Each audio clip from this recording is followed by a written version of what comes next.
gonna let this right here sit for another 5 minutes, and it'll be back to liquid honey. When I really got, I guess you say, attached to bees was whenever I caught my first swarm. It was such a thrill to catch that swarm in the wild nature and put it in a box and then produce something like this right here. My dad actually, he was a big sweet tooth type guy. Dad told me where this tree was in Hickman County, that farm that we have in Hickman County. Well, I thought, I'm gonna sneak over there and get that honey. I cranked that same saw and I started sawing that tree down. Before I got halfway through that tree, somebody tapped me on my shoulder. I turned back and it was my dad standing there by me. The bees had him covered up, and all I could see was his face. I got 2 dish pans full of comb and honey out of that tree, and Dad stood there the whole time. And I asked him, I said, man, you're not getting stung? He goes, no. He said, if you don't breathe on them, they won't sting you. That's done. All I gotta do now is just wait for it to cool off.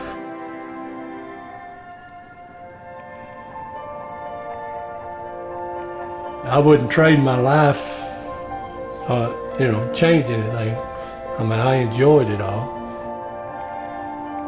It was hard to work midnights, but at that time, General Tire was the best paying job there was around here at that time. I tried to be the best father that I could be, and I know it was hard on Stephen and Ben and Peggy. When I worked at General Tire, I worked 27 years midnights.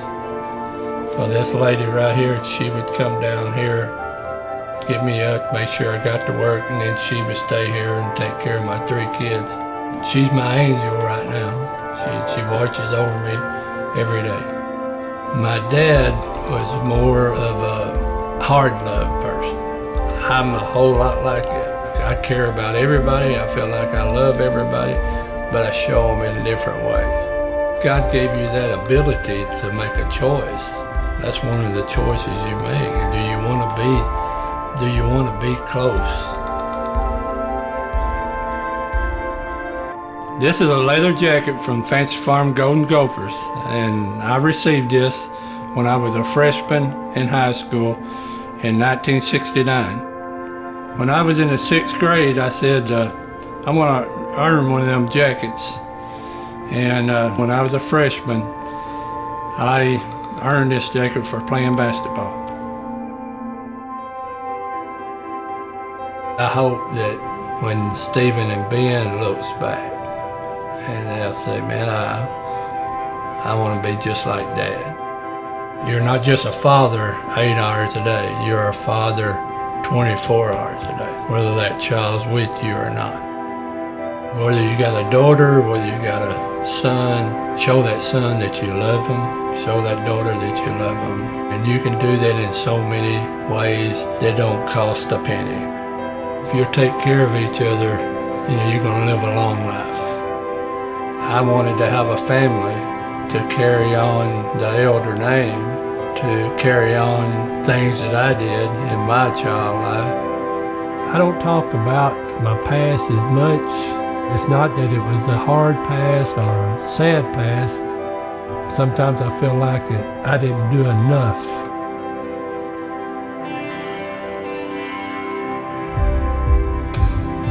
If there's anything that I would change in my life, would be that if God had gave me an opportunity to stop and think about how to love them more, that's what I'd have done. I think any human being would want to do more for their family and their children if they could do it.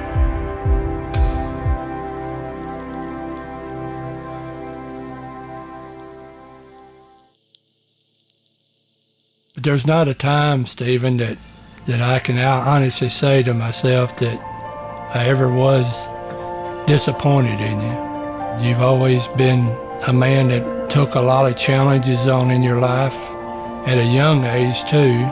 You had a little brother, a big sister that you had to be the man of the house. And to me, it didn't make any difference whether you became governor or became mayor of Mayfield or if you just became an old country farmer. I would still be just as proud. And I know that you know how it feels to be a father and how important your kids are to you.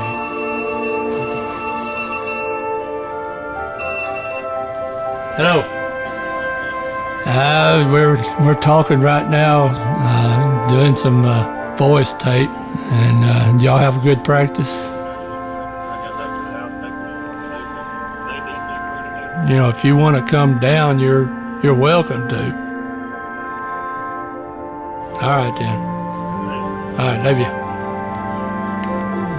All right.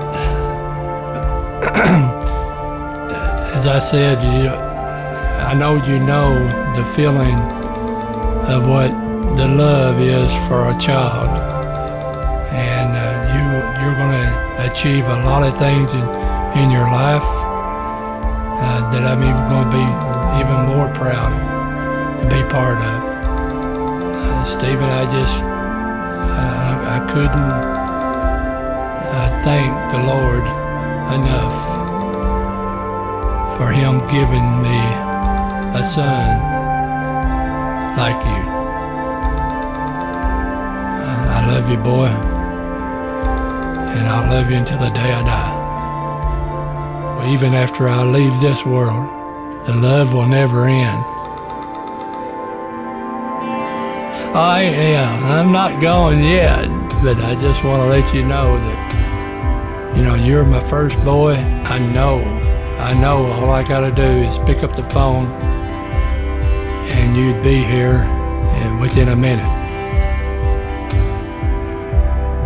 I'm looking forward to seeing what tomorrow's going to be like with me, seeing what tomorrow's going to be like with you and your family, seeing what next year is going to be like, what the future is going to be like. And no matter what turns out, whatever challenge you try to take, even if it's just a country farmer, I still be proud of you.